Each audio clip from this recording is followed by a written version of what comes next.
Will you please stand with me for the reading of the Gospel? Jesus told them another parable. The kingdom of heaven is like a man who sowed good seed in his field. But while everyone was sleeping, his enemy came and sowed weeds among the wheat and went away. When the wheat sprouted and formed heads, then the weeds also appeared. The owner's servants came to him and said, "Sir, didn't you sow good seed in your field? Where then did the weeds come from?" "An enemy did this," he replied. The servants asked him, "Do you want us to go and pull them up?" "No," he answered, "because while you are pulling the weeds, you may uproot the wheat with them. Let both grow together until the harvest. At that time I will tell the harvesters, first collect the weeds and tie them in bundles to be burned. Then gather the wheat and bring it into my barn." The word of God for the people of God. Thanks be to God.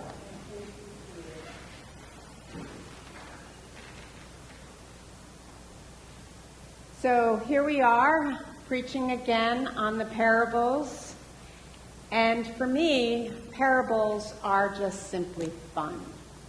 They're fun because it's like Jesus is some kind of Zen-like teacher, and his greatest desire isn't to pass on information, the right answers that we have to get, but rather the parables kind of tease us and provoke us. And surely that is what this parable that Amy just read does, provoke us. So kingdom building is like a field of wheat and weeds. So one popular interpretation that I personally disdain is that there are some people who are wheat, there are some people who are weeds, there are some people who are good, there are some people who are bad, there are some people who are going to play harps on clouds, and there are some people who are going to the bowels of hell, and there's going to be a lot of gnashing teeth. I hate that. I hate that because it is so easy to say there is good, there is bad, there is black, there is white, there are goats, there are sheep. There are those who are going to heaven. There are those who are going to hell. There are those who are in the inside and those who are on the outside. I hate that because it creates the question, well, what am I? Am I wheat or am I weeds? And what are you, Rich? Are you wheat or weeds? And that question, it creates this kind of us and them mentality. And in all of our scriptures, we are called away from the us and them mentality, and we are called to understand that all of us are God's children, and all of us are beloved, and all of us are broken. So if this Zen story of Jesus isn't about good people and bad people, then what? What is Jesus' point? What is it that he's trying to say to the disciples 2,000 years ago and the disciples sitting right here in this room right now? Well, the wheat, of course, is hardy, and farmers want the wheat because the wheat is profitable, and weeds tend to choke the life out of things. And so as Jesus tells the story, the servants, they want to go out and they want to they want to pull all the weeds out. And let's just pretend for a minute that the master, that the landholder is God. We'll just pretend that, okay? So God says he knows better. Of course, God always knows better, right? So he knows better. He knew that the servants would not be able to tell the difference between the weeds and the wheat. And so instead, his response says, don't worry about it, just let them grow together. And it was out of his concern that he said, let them grow together, because he knew the servants may pull up the wheat in their attempt to identify the weeds. So, if we're going to look at this metaphorically, and I look at everything metaphorically, if we're going to look at this metaphorically, then there are things in life that are good and life-giving, and they are wonderful, fabulous things, and we make a difference to the world, and there are things that choke and kill. And all of us, or I should ask, don't all of us live with this kind of tension between wheat and weeds? I know for myself that there are times that I can be life-giving, that I can be an encourager, that I can encourage you to go out and follow the dreams and the Spirit's nudging. And you know there are times when I choke the life out of your passion, unintentionally. And we all do that. You know, we all are not necessarily knowing when are we giving life and when are we choking life. So in Romans, a letter that Paul wrote to the church in Rome, he refers to those who live by the Spirit and those who live by the flesh. And the flesh, of course, refers to our humanness. You know, the flesh is the world as it is, the way of human beings. And the Spirit is the way of God. And his whole point is, you know, if we can practice opening ourselves up, opening our hearts and our minds, and allowing the Spirit to nudge us and lead us, we will do a little bit of kingdom building. And we'll do that because we're allowing God to work through us. And on the other hand, of course, we can operate from that fleshy part of us. And that fleshy part of us, what I mean is our egos, right? Our egos, our agendas, our pride, all of these things take precedence over allowing the Spirit to nudge us. And so there's always this kind of tension in Scripture. You see it in the Old Testament and the New Testament. And there's always this kind of tension between the world and the kingdom and everything in between.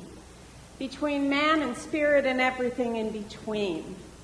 Between ego and God's love and everything in between weeds and seeds and everything in between, and good and bad. And if we are serious about our faith, if you're sitting here because you recognize that you are on a faith journey and you really want to work on that faith journey so that you can be closer to the heart of God, then we're going to notice something.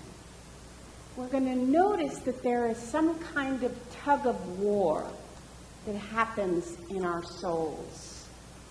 The people who are serious about attempting to live a life that is life-giving, they intentionally want to make decisions where they will serve God and God alone, we're going to notice sometimes that it's hard occasionally to tell the difference between the weeds and the seeds, between what the nudgings of God and the nudgings of our ego. Sometimes we can't tell the difference. I don't know how many people have had conversations with me saying, I just don't know if this is like a nudging of the Spirit. Well, that's a question that proves to us that sometimes we can't tell the difference. So, you know, I don't care what kind of faith journey you're on. It doesn't matter. If you are on a faith journey in order to live a good life, with the goal of living a good life, there is this tug of war that happens. And frankly, we are created that way. We are created with the ability to choose. Choose to live in ways that give life, or to choose allowing our ego to take precedence. And you know what? We have a name for this. We know it so well that we have a name for it, and we call it free will. We call it free will. So Jesus, the good Zen master, does not offer us any kind of direction, does not give us instructions on how to choose, what to choose. All of Jesus' parables are a little bit like, I had to ask Alexis how to say this word, are a little bit like a koan, K-O-A-N, a koan. And a koan is those riddles like, what's the sound of one hand clapping? That's a koan. So the point of a koan isn't that there is some kind of correct answer. A koan is not supposed to inform us. It's supposed to give us a way of thinking. A koan is not, the goal of a koan is not for us to understand something and our cerebral way of thinking is going to have some kind of theological aha, and all of a sudden we're going to be closer to God because our minds figure it out. That's not what a koan does. That's not what parables do. And so I'm going to say, for the lack of a more sophisticated way of saying this, because this is just what, in a nutshell, parables screw with our minds. But that kind of disturbance that we experience, it's a disturbance from our regular way of thinking. And that disturbance helps us to open our minds and open our heart, which in turn allows us to let go of that way of thinking that is led by our ego and our sense of greed and our own agendas and what we want to happen. Because a koan doesn't inform. It transforms as we wrestle with the riddle. So some of you are waiting for me to tell you all how to get rid of those nasty weeds, how to plant more seeds. And I have to tell you, I can't do that. I wish I could do that. But I think that I would probably be a billionaire if I wrote a book on 5 easy ways to garden your way into heaven. Can't do that. But wrestling with God, wrestling with these koans as a means of transformation is, I believe, what Jesus was doing. And I will give you an example of something in the Old Testament that is doing exactly what Jesus is sharing. Remember Jacob?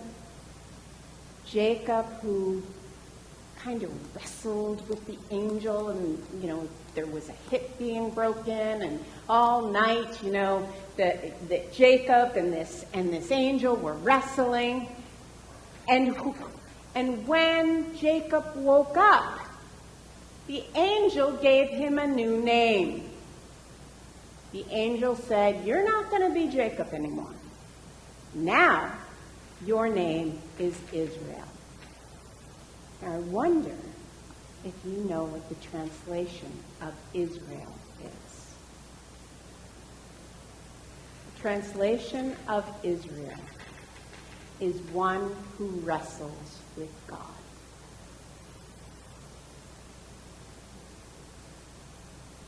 So it seems to me that Jesus' koan regarding weeds and seeds. It's just another example of this tug-of-war game that happens in our souls that we're destined to play. But perhaps Jesus is leading us to let go of that kind of human thinking, seeking to know the answer.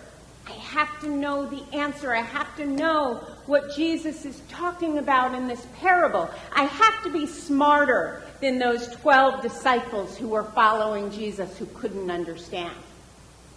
If I study hard enough, I'm going to get the answer. And I'm going to be able to write a sermon. And I'm going to be able to stand up here and tell you all the answers.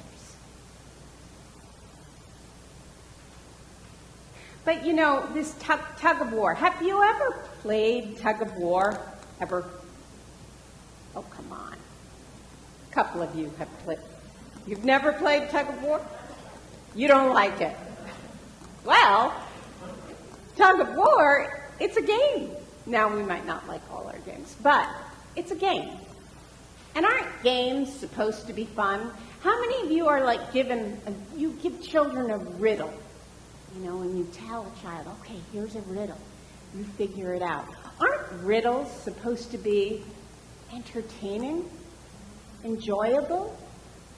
Aren't they fun? Sometimes I think we just might be taking ourselves too seriously. I know for a fact that I take myself too seriously. And so if we see Jesus as this great Zen master, and we let go of our need to be informed, of our need for information on how to weed the garden, we can allow the act of pondering, to enjoy the act of pondering, rather than, I don't know about you, but sometimes I get so frustrated that I can't figure out the answer. So isn't it more, I don't know, it seems that my ego wants the information so I can tell you what God said, what Jesus said. Because I'm the pastor and I went to seminary and I should be able to tell you that. But our ego, while our ego wants this information, it is our spirit that really yearns for transformation. And there is a huge difference. Parables do not give us answers, no matter how much we want them to. They are stories that are worthy of pondering. And to ponder it's to reflect, it's to contemplate, it's to consider. Especially pondering is you consider maybe in solitude, deeply, quietly. You ponder. And so perhaps Jesus is telling us these parables not so that we can be informed on how to get to heaven, but instead have us simply reflect on the mystery. And as I was writing the sermon, I was reminded of another story, the story of Christ's birth. And Mary just gives birth to Jesus, and here come the shepherds, and they're telling her everything that they experienced. And having been told this information, Scripture doesn't say that Mary says she then knew that her baby was the Son of God. That's not what Scripture says. So I would like you to listen to what Scripture says about Mary and this new information. When the angels had left, The shepherds had gone into heaven. The angels have gone into heaven, and the shepherds said to one another, "Let us go now to Bethlehem and see this thing that has taken place, which the Lord has made known to us." So they went with haste, and they found Mary and Joseph and the child lying in the manger. And when they saw this, they made known what they had been told about their child. And all who heard it were amazed at what the shepherds told them. But Mary treasured all these words and pondered them in her heart. The weeds and the seeds. Perhaps Jesus is telling us to be a little bit more like his mom. Perhaps a parable does not nor ever will inform us about how to live our lives. Instead, maybe, just maybe, Jesus shares these stories in hopes that in our pondering of the weeds and the seeds, that is what will lead to our transformation. And may it be so. Amen.